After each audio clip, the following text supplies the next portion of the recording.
하나님의 말씀을 증거하겠습니다. 오늘 본문을 보시면 요한복음의 저자인 요한은 이렇게 우리에게 말씀합니다. 예수께서 제자들 앞에서 이 책에 기록되지 아니한 다른 표적도 많이 행하셨으나 오직 이것을 기록함은 너희로 예수께서 하나님의 아들 그리스도이심을 믿게 하려 하며 또 너희로 믿고 그 이름을 힘입어 생명을 얻게 하려 함이니라. 예수님께서 제자들 앞에서 수많은 기적을 행하셨다는 것입니다. 그런데 그 많은 기적을 다 기록하지 않고 요한은 몇 가지만 골라서 기록해 놓았는데 그것이 바로 7가지 기적입니다. 예수님께서 가나 혼인잔치에서 물로 포도주를 변하게 하신 이 기적으로부터 시작해서 또 요한복음 끝자락에 나오는 죽은 나사로가 부활하게 되는 이 기적까지 7가지 기적을 기록했습니다. 그런데 사도 요한은 오직 이것을 기록함은 이 7가지 기적을 기록한 것은 우리로 하여금 예수님이 하나님의 아들이심을 믿게 하기 위함이다. 그리고 그 이름을 힘입어 생명을 얻게 하기 위함이라고 명시하고 있습니다.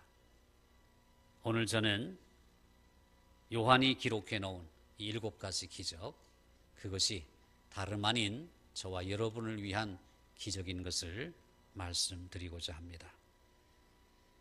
지금 우리가 있는 이곳이 법정이라고 한번 상상해 보시기를 바랍니다. 방청객들은 그리 많지 않습니다.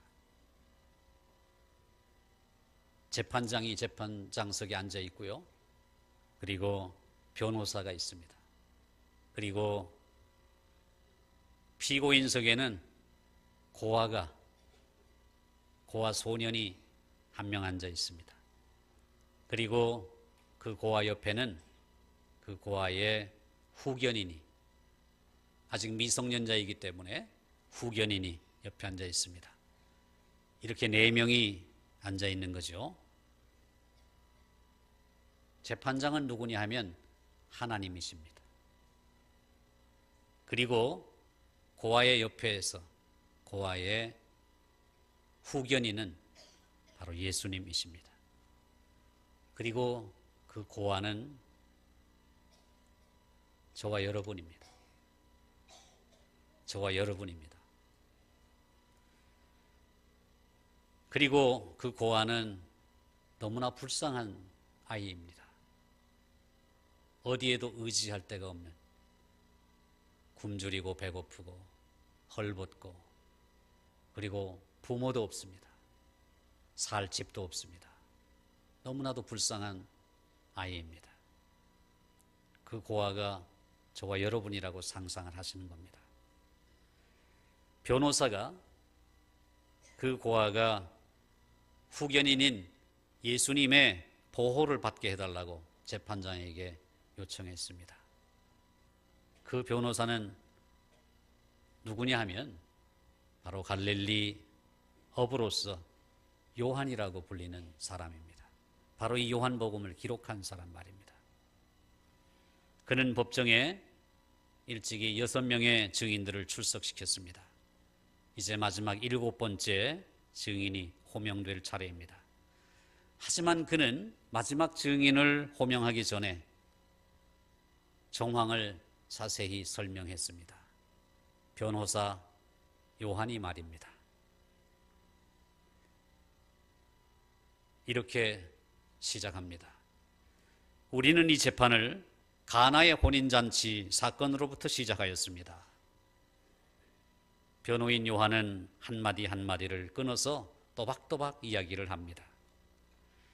그들에게는 포도주가 한 잔도 남아있지 않았습니다. 하지만 여기 계신 후견인 예수께서 말씀하시자마자 물이 포도주로 변했습니다. 여러분도 들으셨겠습니다만 그 포도주는 최상품이어서 다들 칭찬이 자자했습니다. 여러분은 이미 거기에 참여했던 하객들의 증언을 들었습니다. 요한은 잠시 말을 멈춘 후에 계속해서 이어갑니다. 그 일이 있은 후에 우리는 한 백부장의 이야기도 들었지 않습니까? 백부장의 아들이 거의 죽게 된 건 말입니다. 여러분은 이 백부장의 증언을 기억할 것입니다. 좀 더 자세히 말한다면 그는 용하다는 의사를 모두 불러서 온갖 노력을 다 기울였지만 그의 아들은 회복될 기미를 보이지 않았습니다. 그래서 희망을 버리려는 순간 누군가가 그 백부장에게 갈릴리의 한 치유자에 대해서 이야기해 주었습니다. 그 백부장은 로마인이었기 때문에 어눌한 어투로 이렇게 설명했습니다. 내게는 달리 선택의 여지가 없었습니다. 나는 절망에 빠진 채 그에게로 찾아갔습니다. 그런데 말입니다. 그분이 제 아들을 고쳐주셨습니다. 보십시오. 그분이 제 아들에게 어떤 일을 행하셨는지 보십시오. 여기 서 있는 이 아들이 이제는 얼마나 건강한지 도무지 사경을 헤맸던 사람으로 보이지 않습니다. 얼마나 감사한지요. 이제 변호사 요한은 계속해서 말합니다. 존경하는 재판장님, 연못가에 누워있던 그 사람을 기억하실 것입니다. 그는 38년 동안이나 누워 있었습니다. 그런데 그때 예수께서 그가 누워있던 연못가로 오셨습니다. 자, 지금 법정에 있는 우리 모두가 그 병자를 보지 않았습니까? 우리는 그 사람이 여기에 버젓이 걸어 들어오는 것을 보았고 그에 관한 이야기를 모두 들었습니다. 얼마나 놀라운 일인지요. 38년 된 병자가 건강을 얻었습니다. 뿐만 아니라 우리는 한 소년의 증언도 들었습니다. 그 소년은 자기가 가지고 있던 작은 도시락 하나를 예수님께 드렸죠. 그러자 정말 놀라운 일이 벌어졌습니다. 남자 어른들만 5,000명을 먹이고도 12광줄이나 남았지 않습니까?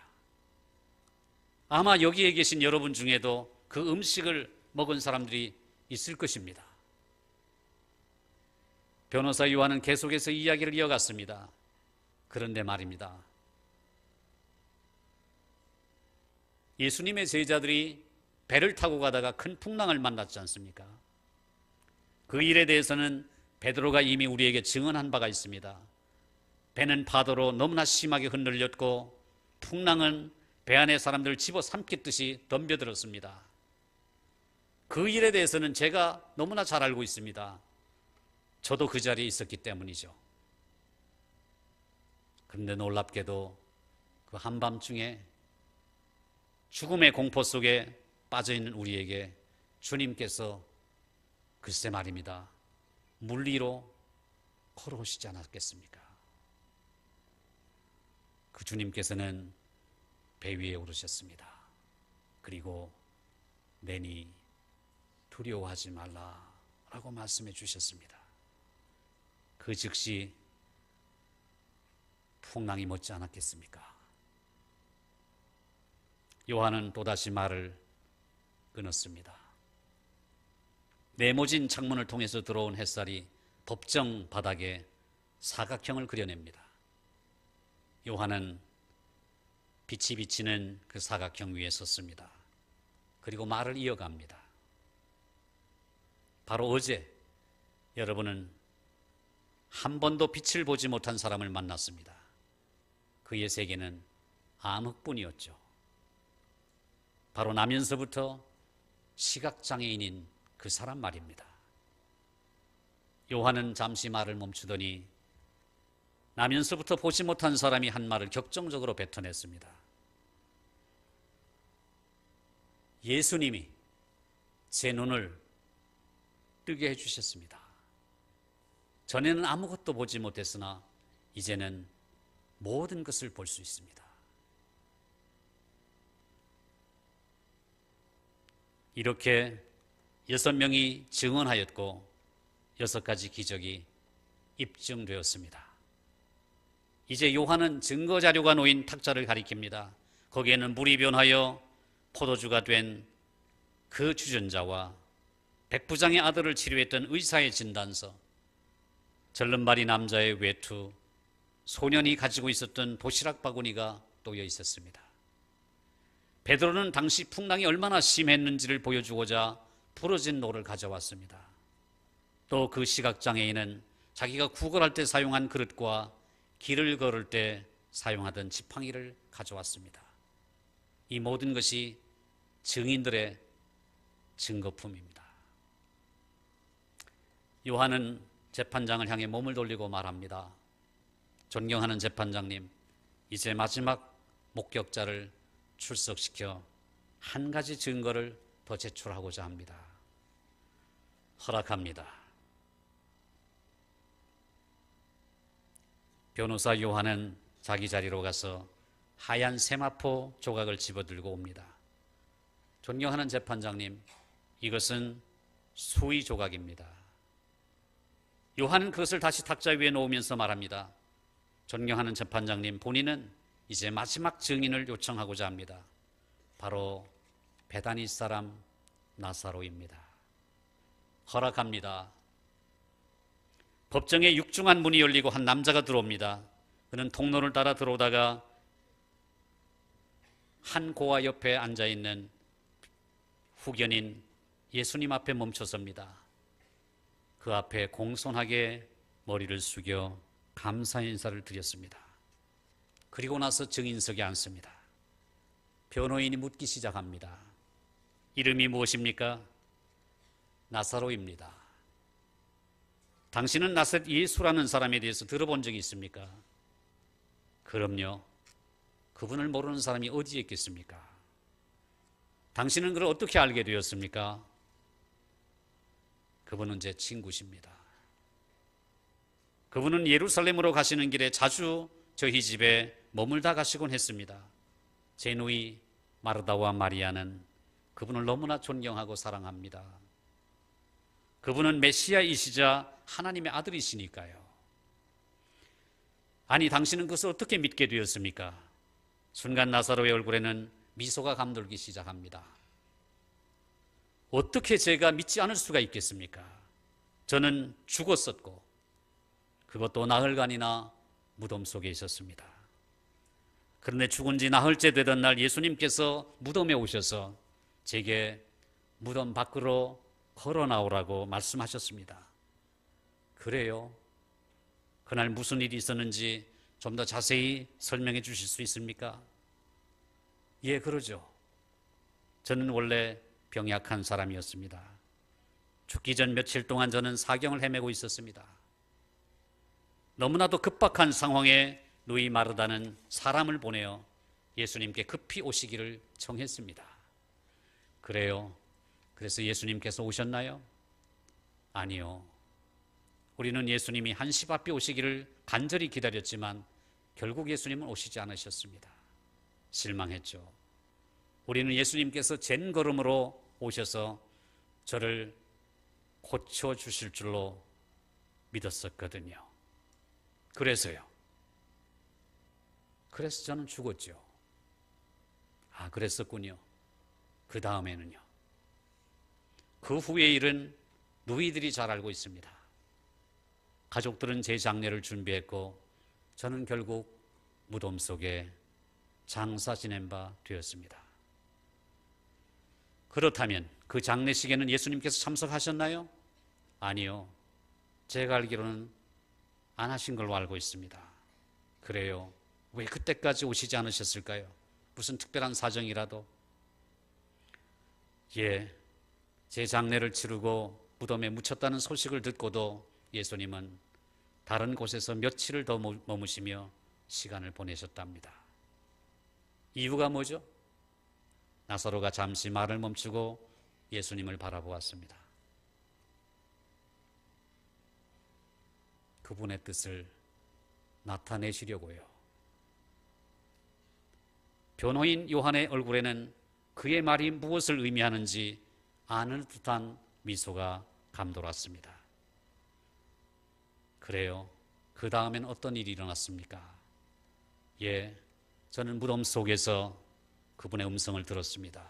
누구의 음성 말입니까? 예수님의 음성 말입니다. 아니, 하지만 당신은 이미 죽어서 무덤 속에 있지 않았습니까? 그런데 어떻게 다른 사람의 음성을 듣죠? 예, 제가 들은 음성은 사람의 음성이 아니었습니다. 죽은 사람은 오직 하나님의 음성만을 들을 수 있다고 알고 있습니다. 그때 저는 저를 향해서 무덤 밖으로 나오라는 그 음성이 하나님의 음성인 줄로 알았습니다. 그래요. 하나님께서 뭐라고 말씀하셨죠? 저에게 나오라고 말씀하셨습니다.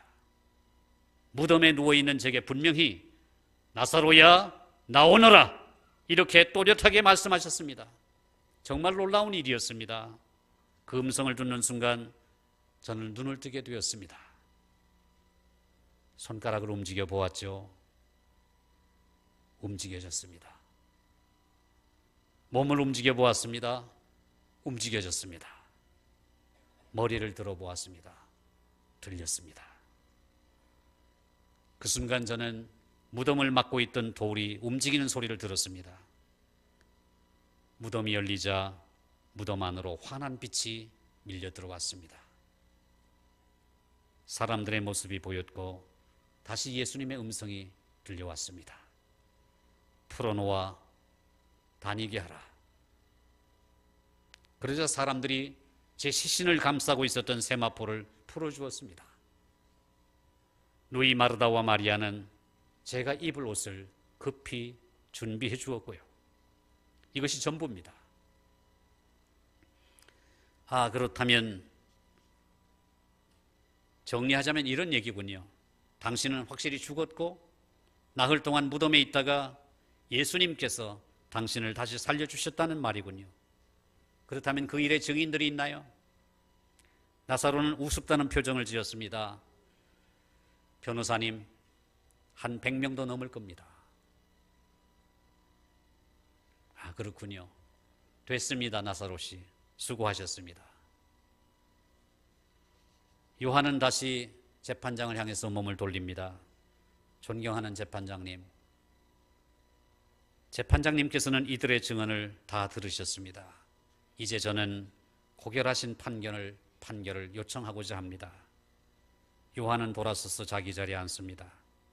이제 그 고아 아이의 후견인이 자리에서 일어섭니다. 그는 자신의 신분을 밝히지 않습니다. 그럴 필요가 없기 때문입니다. 그가 누구인지는 모든 사람이 다 알고 있습니다. 그는 바로 예수 그리스도이십니다. 예수님의 음성이 조용히 법정에 울려 퍼집니다. 여러분들이 보았던 모든 일이 단 한 번에 한 사람에게 일어나고 있는 그 고아 아이를 여러분에게 소개하고자 합니다. 바로 제 옆에 있는 이 아이죠. 포도주가 없었던 그 연회와 마찬가지로 이 소년에게는 축하할 일이 하나도 없습니다. 그 백부장의 아들처럼 이 소년은 병들어 있습니다. 그 38년 된 병자와 마찬가지로 이 소년은 걷지도 못하고 누워있는 자나 다름이 없습니다. 나면서부터 시각장애인인 사람처럼 이 아이는 앞을 잘 보지도 못합니다. 그는 굶어 죽어가고 있지만 세상에는 이 소년의 줄인 배를 채워줄 양식을 줄 사람이 없습니다. 갈릴리 바다에서처럼 이 소년은 인생의 커다란 풍랑을 만났지만 어느 누구도 이 소년을 인도해 줄 선장이 없습니다. 무엇보다 이 소년은 죽었습니다. 나사로처럼 말입니다. 영적으로 죽었습니다. 잠시 숨을 멈춘 예수님은 이렇게 말을 이어갑니다. 나는 오늘 이 자리에서 증언한 사람들에게 행했던 그 기적들을 이 아이에게도 행하고자 합니다. 나는 그에게 기쁨과 강건함을 주고 치료해 주어 병을 낫게 해주고 앞을 보게 해주며 거친 세상의 풍파 속에서 건져주고 굶주린 움켜진 배를 풍성한 음식으로 배부르게 하고자 합니다. 나는 무엇보다 이 소년에게 새로운 생명, 곧 그 누구도 빼앗아갈 수 없는 부활의 생명, 영원한 생명을 주고자 합니다. 그리고는 재판장을 바라봅니다. 거룩하시고 전능하신 재판장님, 이 후견인의 청원을 허락해 주시기를 바랍니다. 이제 재판장이 말합니다. 너는 내 사랑하는 아들이다. 내가 너를 언제나 기뻐하노라. 그리고 사랑과 자비가 풍성하신 재판장이 이제 그 고아를 똑똑히 바라보시면서 이렇게 말씀하십니다. 내가 허락하노라. 내가 허락하노라. 그 고아가 바로 저와 여러분입니다. 바로 저와 여러분입니다.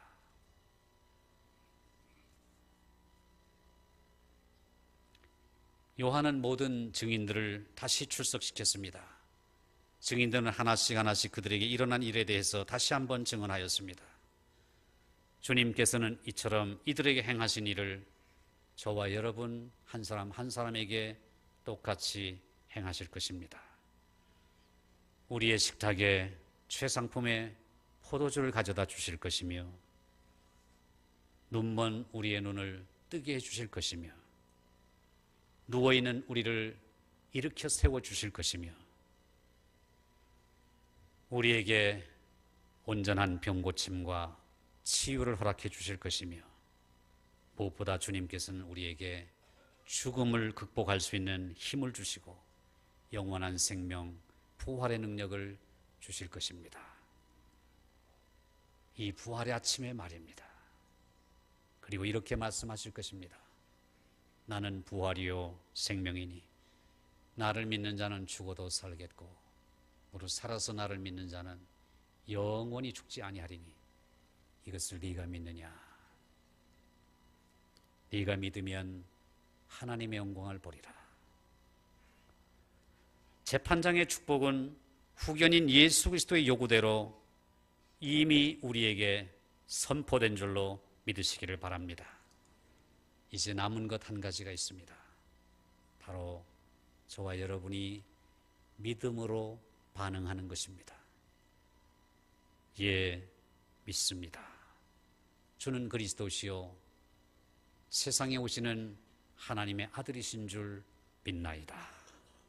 이렇게 응답하시기를 주의 이름으로 축원드립니다. 오늘 본문 말씀을 다시 한번 묵상해 봅시다. 예수님께서 제자들 앞에서 이 책에 요한복음에 기록되지 아니한 다른 표적도 많이 행하셨으나 오직 이것을 기록하면 이 7가지 기적, 물이 포도주가 된 사건부터 나사로가 다시 살아난 그 사건까지 이것을 기록하면 너희로 예수께서 하나님의 아들 그리스도이심을 믿게 하려 하며 또 너희로 믿고 그 이름을 힘입어 생명을 얻게 하려 함이니라. 할렐루야. 기록된 말씀, 선포되는 말씀, 내가 직접 묵상하는 하나님의 말씀을 통해서 예수께서 하나님의 아들 그리스도이심을 믿으시는 놀라운 역사와 그 이름을 힘입어 영원한 생명을 얻게 되는 이 놀라운 역사가 이미 우리의 것이 되었음을 감사하시는 이 부활의 아침 되시기를 축복합니다. 부활의 아침에 부활의 주님으로 인하여 이 풍성하고 귀한 복을 받아 누리셔서 이제 남은 생애 동안 최후의 증인들로서, 최후의 부활의 증인들로서 힘있게 능력있게 살아가시는 모든 성도들이 되시기를 부활하신 주님의 이름으로 축원합니다. 축원합니다. 우리 옆에 분에게 이렇게 합시다. 최후의 증인들이 됩시다.